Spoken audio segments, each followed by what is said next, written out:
Halo, bertemu kembali dengan Kak Lasminto. Kali ini kakak akan membahas materi matematika kelas 4 tentang segi banyak beraturan. Pada video ini nanti kakak akan menjelaskan tentang perbedaan segi banyak beraturan dan segi banyak tak beraturan. Tapi sebelum itu jangan lupa klik like dan subscribe agar kalian tidak ketinggalan video pembahasan dari materi kakak selanjutnya. Baik, langsung saja kita ke materi. Perhatikan gambar berikut ini. Pada gambar terdapat dua orang anak, yaitu Edo dan Meli. Edo dan Meli sedang mengamati benda-benda yang ada di kelasnya. Mereka akan mengelompokkan benda-benda yang ada di kelasnya menjadi beberapa bagian. Bagian yang pertama adalah benda-benda yang merupakan bangun segi banyak, dan bagian yang kedua adalah benda-benda yang bukan merupakan bangun segi banyak. Bantulah Edo dan Meli untuk mengelompokkan benda-benda yang ada di kelas mereka menjadi dua bagian, yaitu bangun segi banyak dan bukan bangun segi banyak. Perhatikan gambar berikut ini. Gambar yang pertama adalah gambar yang berisi benda yang dikumpulkan oleh Edo. Benda yang dikumpulkan oleh Edo antara lain tulisan "Welcome to our classroom", selamat datang di kelas kami. Kemudian ada gambar jadwal piket, dan yang terakhir ada gambar penggaris busur. Ini digunakan untuk menghitung besarnya sudut. Kemudian gambar yang kedua berisi tentang benda-benda yang dikumpulkan oleh Meli. Benda yang dikumpulkan oleh Meli antara lain penggaris segitiga, penggaris panjang, gambar peta Indonesia, meja, jadwal pelajaran, buku, dan poster kalimat motivasi. Nah, pada gambar yang berisi tentang benda-benda yang dikumpulkan oleh Edo dan Meli terdapat bangun datar. Ya, apa itu bangun datar? Bangun datar adalah bidang rata yang dibatasi oleh garis lurus atau lengkung. Contoh, pada gambarnya Edo ada penggaris busur. Di sini dibatasi oleh garis lurus dan juga garis lengkung. Ya, ini juga sama, garis lurus, garis lengkung ini. Ini lengkung, ya. Kemudian pada gambar yang berisi tentang benda-benda yang dikumpulkan oleh Meli ada segitiga, penggaris segitiga, ya. Ini dibatasi oleh garis lurus. Kemudian ini juga sama, dibatasi garis lurus. Peta Indonesia juga dibatasi garis lurus. Kemudian meja ini juga dibatasi oleh garis lurus. Jadwal pelajaran juga sama. Kemudian buku ini juga dibatasi oleh garis lurus. Ini bisa dikatakan bangun datar.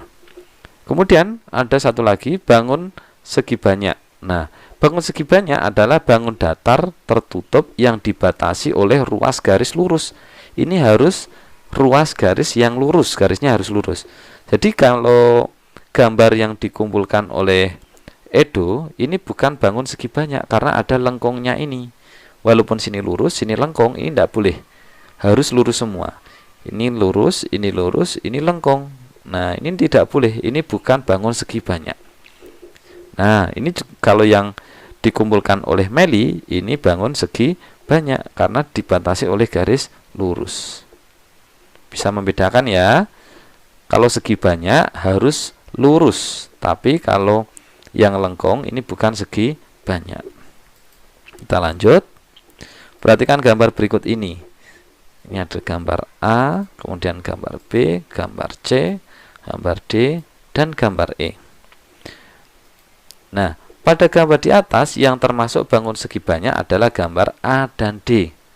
A dan D. Kenapa? Karena gambar A dan D dibatasi oleh ruas garis lurus. Ya, ini lurus semua garisnya. Yang D juga sama, garis lurus. Kemudian, sedangkan untuk gambar B, C, dan E tidak termasuk segi banyak karena tidak dibatasi oleh ruas garis lurus. Ini lengkung-lengkung, ya. Yang B, perhatikan yang B, lengkung-lengkung semua, bukan lurus. Kemudian yang C, ada lurus, tapi ada lengkungnya juga. Ini tidak boleh. Harus lurus semua, tidak boleh ada yang lengkung. Kemudian yang E ini lengkung semua, ini juga tidak boleh.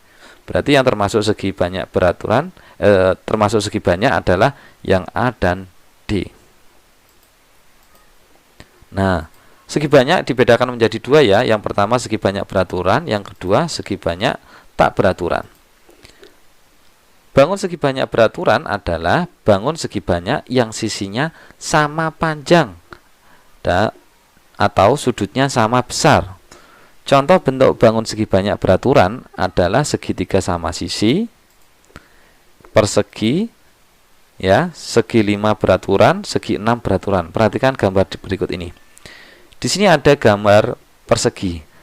Persegi keempat sisinya sama panjang. 1, 2, 3, 4, sama panjang semua. Sudutnya juga sama besar, 90 derajat, 90 derajat, 90 derajat, 90 derajat. Kemudian gambar yang kedua. Ini kita hitung dulu sudutnya ada berapa? 1, 2, 3, 4, 5, 6, 7, 8, 9. Nah, 9 ini, 9 sudut ini semuanya besarnya sama. Kemudian sisinya juga sama semua, sama panjang. Ini bisa dinamakan segi banyak beraturan. Kemudian yang ini ada sudutnya kita hitung 1, 2, 3, 4, 5, 6, 7, 8, 9, 10, 11, 12. Ini segi banyak beraturan juga karena panjang sisinya sama semua, ya, dan sudutnya juga sama besar. Gambar berikutnya kita hitung 1, 2, ulangi ya dari sini ya, 1, 2, 3, 4, 5, 6, 7. Ini segi 7 beraturan ya. Nah, panjang sisinya sama, kemudian besar sudutnya juga sama. Kemudian berikutnya ada segitiga. Segitiga sama sisi, panjang sisinya sama, kemudian sudutnya juga sama besar. Yang terakhir ada segi 5 beraturan. Sisinya ada 5, panjangnya sama semua, sudutnya juga sama besar semua. Jadi ini termasuk segi banyak beraturan. Bangun segi banyak tak beraturan. Bangun segi banyak tak beraturan adalah bangun segi banyak yang sisinya tidak sama panjang atau sudutnya tidak sama besar. Contoh bangun segi banyak tidak beraturan adalah segitiga sama kaki, segitiga sembarang, persegi panjang, layang-layang, belah ketupat, dan trapesium. Nih, perhatikan ada persegi panjang. Antara yang atas sama yang kanan berbeda, berarti itu tidak beraturan, harus sama semua. Segitiga sama kaki, yang kiri kanan sama tapi yang bawah tidak sama, tidak boleh, harus sama semua. Kemudian segitiga sembarang, ini ketiganya tidak sama, jelas tidak boleh. Kemudian layang-layang, yang atas sebelah kiri sama kanan sama, tapi dengan bawah tidak sama, ini tidak boleh. Kemudian belah ketupat, sisi-sisinya sama semua tapi sudutnya tidak sama besar, ini juga tidak boleh. Jadi hanya sisi saja tidak boleh, sudut saja juga tidak boleh, harus semuanya. Kemudian trapesium, sisinya jelas tidak sama, sudutnya juga sama. Nah, untuk latihan soal kakak sudah menyiapkan 3 butir soal. Nanti bisa kalian kerjakan di rumah. Hasilnya bisa kalian diskusikan dengan kedua orang tua kalian atau bapak ibu guru di sekolah. Demikianlah tadi adik-adik pembahasan materi matematika kelas 4 tentang segi banyak beraturan. Semoga apa yang kakak sampaikan bermanfaat untuk kalian semua. Jangan lupa klik like dan subscribe agar kalian tidak ketinggalan video pembahasan dari materi kakak selanjutnya. Terima kasih.